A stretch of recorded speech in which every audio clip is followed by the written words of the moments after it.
Have you ever felt like your life just fell apart? That the ground fell out from under you and everything you knew, your security, your certainties, even who you thought you were, was suddenly gone? Imagine you're 17 years old, a respected warrior, part of a powerful clan, and on a bloody morning in October 1600, at the Battle of Sekigahara, you lose everything. Your army is massacred. Your clan is destroyed. Your social position turns to dust, and you have to flee like a criminal just to save your own skin. This was the darkest moment in the life of Miyamoto Musashi, the man who would become the greatest samurai in Japanese history. But here's the fascinating thing. That brutal fall wasn't the end of his story. It was the beginning. Because over the next few years, lost in the Japanese forests, living as a wandering ronin, Musashi developed 5 mental rules that not only saved his life, but created a code of conduct so powerful that even today, 400 years later, these rules can pull anyone out of the depths of despair. And I'm not talking about vague philosophy or cheap self-help. I'm talking about battlefield-tested principles, forged in the deepest pain a human being can feel. The first rule goes against everything you've ever learned about coping with grief. The second rule will shock you with its brutal simplicity. And the 5th rule is so counterintuitive that most people refuse to accept that it works. But it works, and I'll prove it to you. Before I continue, do me a favor. How many people do you know who are stuck in a life they don't want to live? How many of your friends are pretending everything is fine when inside everything is falling apart? If you've made it this far, it's because something inside you recognizes this pain. And that's not weakness, it's courage. Because admitting that we need to change is the first step to getting out of the hole. So take a deep breath and come with me, because what you're about to learn could be the difference between staying stuck in the same cycle of suffering or finally finding the strength to rebuild your life from scratch. And trust me, if it worked for a 17-year-old boy who lost everything in a medieval war, it can work for you too. The day everything died. Let's talk about October 1600. Musashi is on the Sekigahara plain in the middle of the most important battle in Japanese history. On his side, 80,000 warriors. On the other side, another 80,000. In 6 hours of combat, everything changed. Musashi's army was destroyed. Tens of thousands of men were killed. Severed heads scattered across the battlefield like rotten fruit. Musashi managed to escape. But escaping was not a victory, it was a humiliation. Because in the samurai code, dying in battle with honor is worth more than living like a coward. Now imagine you're a teenager. You've lost everything. You're being hunted like a common criminal. And your entire identity has been destroyed in one morning. What would you do? Most people would do one of 2 things.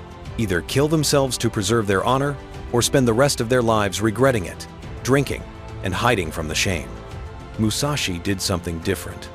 Something that would change not only his life, but the entire samurai philosophy. Rule Hashon, accept the hard reality. He stopped resisting what had happened.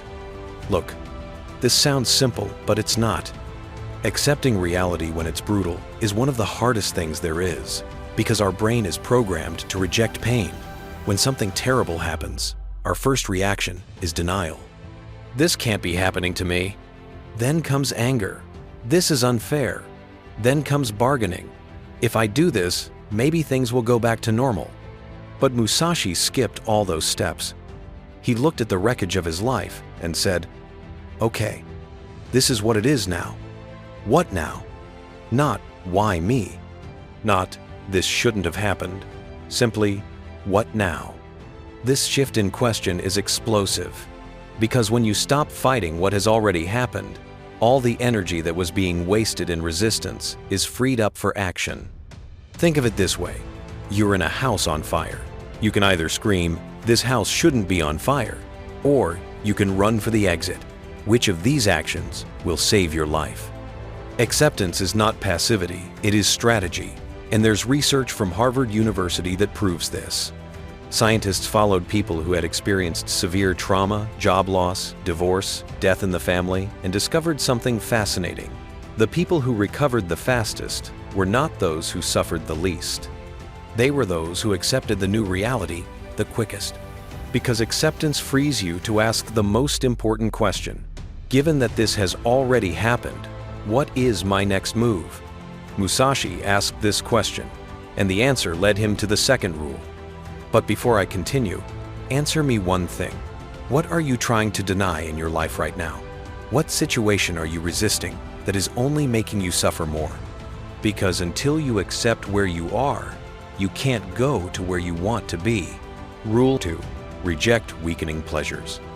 After accepting his new reality, Musashi faced the second great temptation, the desperate search for immediate relief. Think about it. You're suffering, lost, without purpose. Every day is agony. The pain is so much that it feels like it will kill you inside. At this point, anything that promises to ease the pain seems tempting.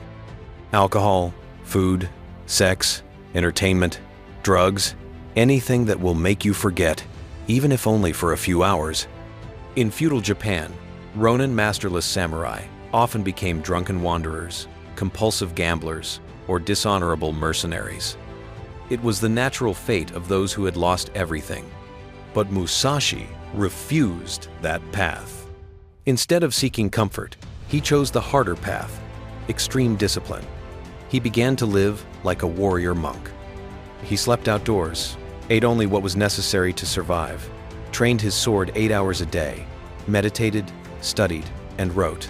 Every day was a battle against the temptation of easy comfort. And here's what modern science has discovered about it. When you're in pain, seeking immediate pleasure doesn't solve the problem, it amplifies it.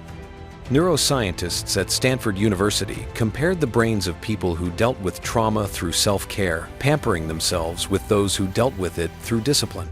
The result?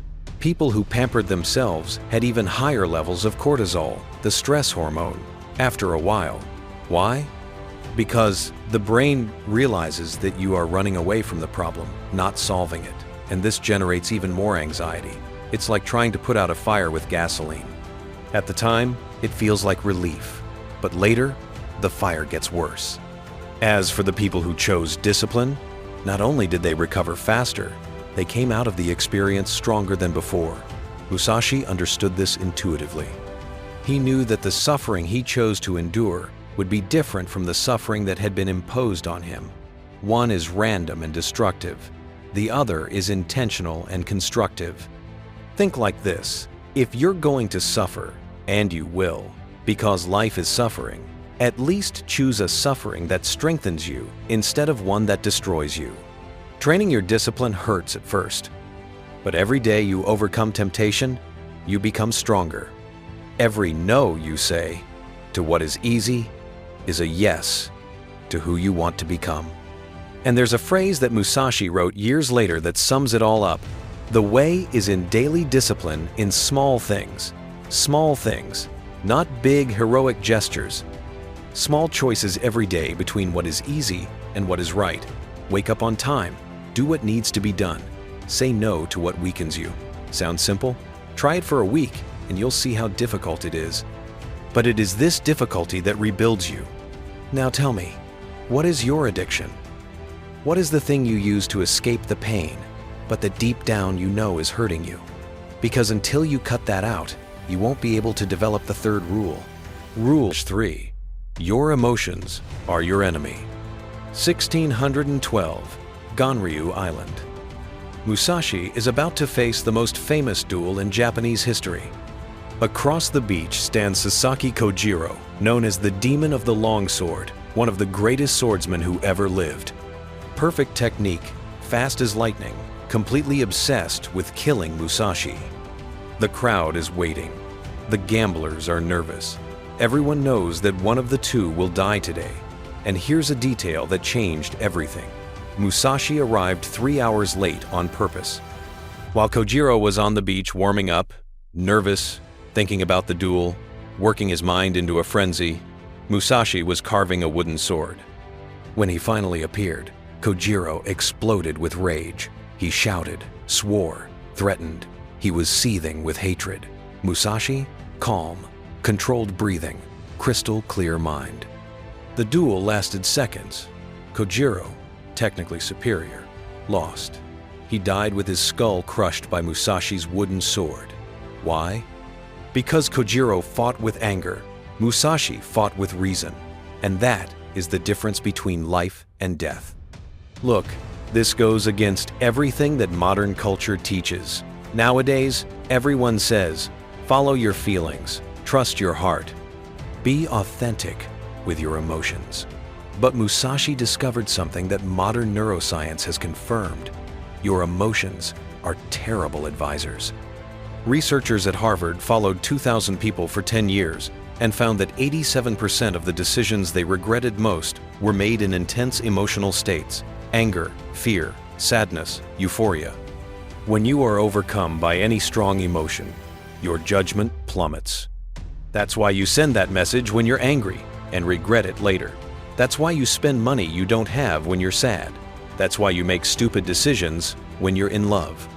Your emotions were made for emergencies. They are alarms, not GPS. When you're being attacked by a lion, feeling fear is useful. It makes you run. But when you're trying to rebuild your life, letting fear rule will only paralyze you. Musashi understood this. He developed a technique he called the imperturbable mind. It doesn't mean he didn't feel emotions. It means he didn't let his emotions decide for him. Think of it this way. You are the pilot of an airplane. Your emotions are the passengers. They can scream, cry, panic, but you are the one in control. If you let the passengers fly the plane, everyone dies. And there's a simple technique that Musashi used, the 10-second rule. Every time he felt a strong emotion, he would count to 10 before acting.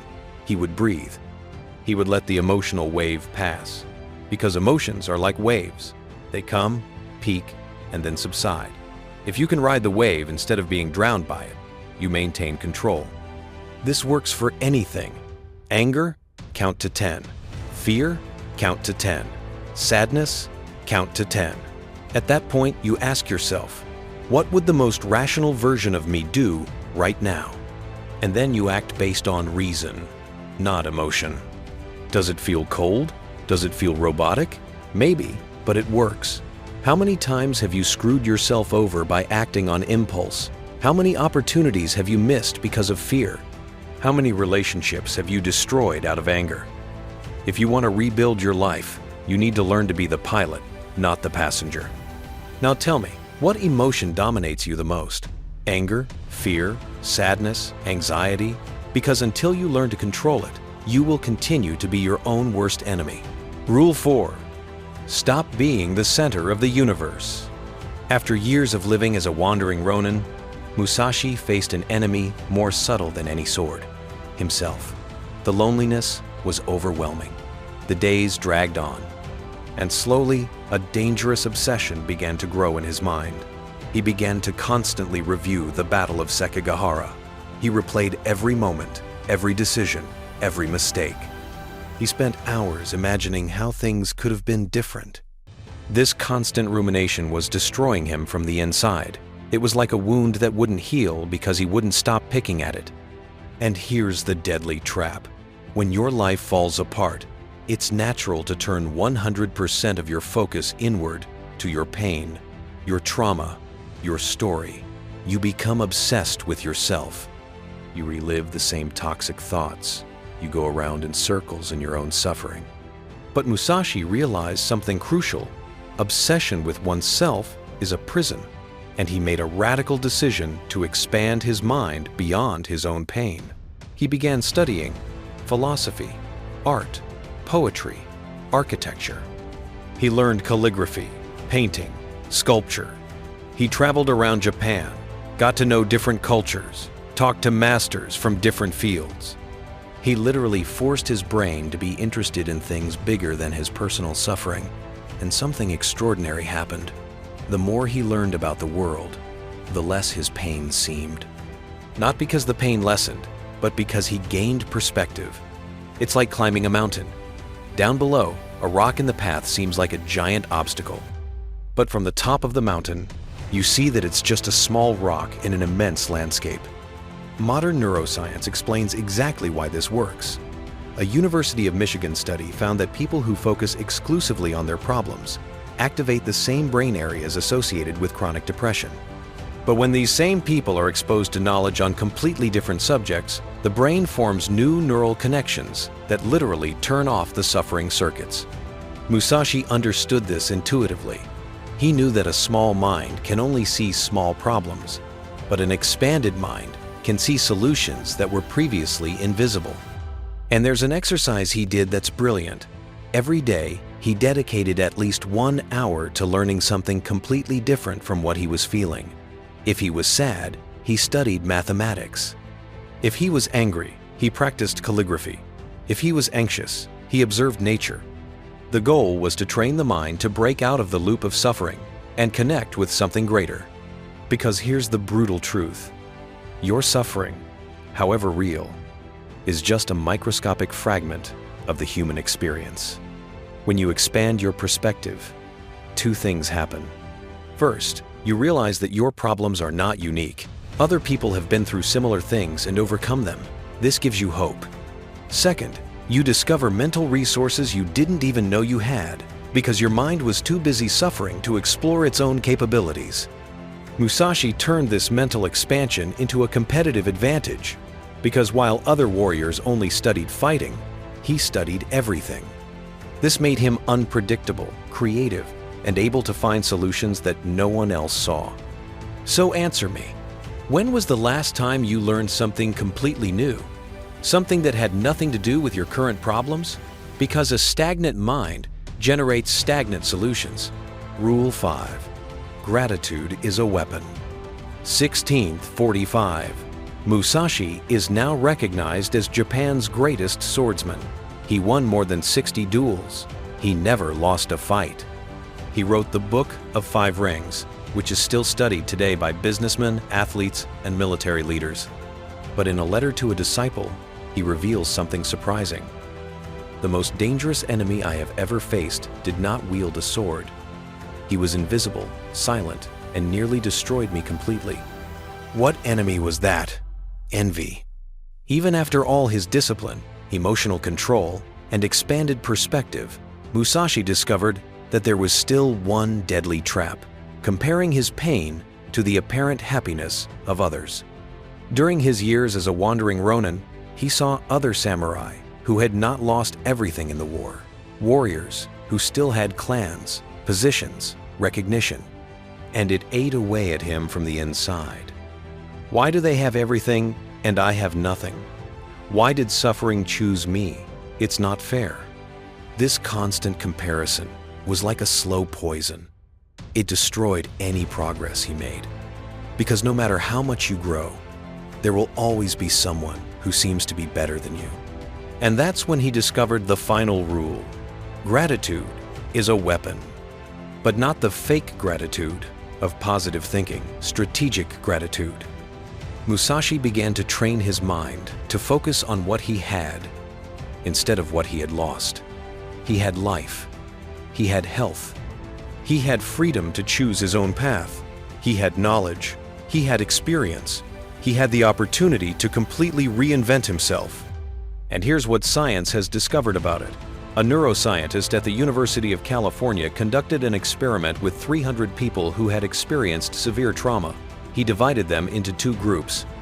Group 1 spent 15 minutes a day thinking about what they had lost. Group 2 spent 15 minutes a day thinking about what they still had. After 30 days, the brains of the 2 groups were completely different. Group 1 showed increased activity in the amygdala, the fear center, and decreased activity in the prefrontal cortex, the reasoning center. Group 2 showed the opposite: less fear, more reasoning ability, and something impressive higher levels of dopamine and serotonin, the happiness hormones. In other words, gratitude is not just about feeling good, it is literally reprogramming your brain to function better. But there's one crucial detail: it cannot be generic gratitude. It has to be specific. Musashi developed a ritual. Every day before going to bed, he would write down 3 specific things he was grateful for that day.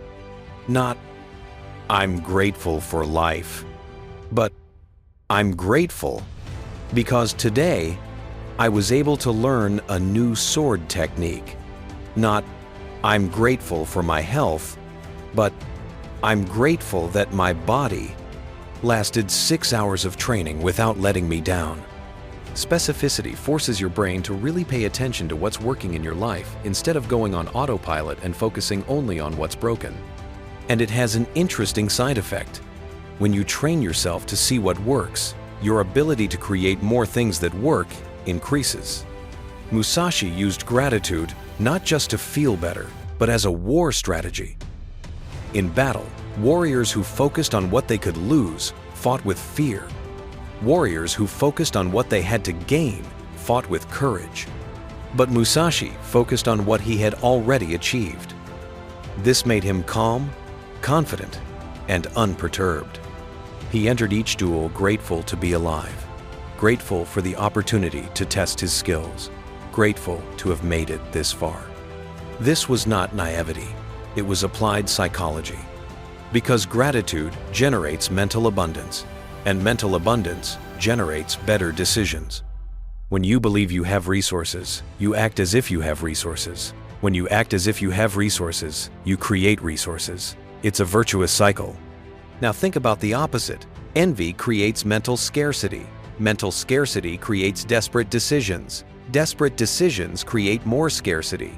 It's a vicious cycle. So answer me honestly. Do you spend more time focused on what you have or what you lack? Because that answer defines whether you are building or destroying your own life. The hidden sixth rule. But there's a sixth hidden rule. Musashi never tried to go back to who he was before. That's right.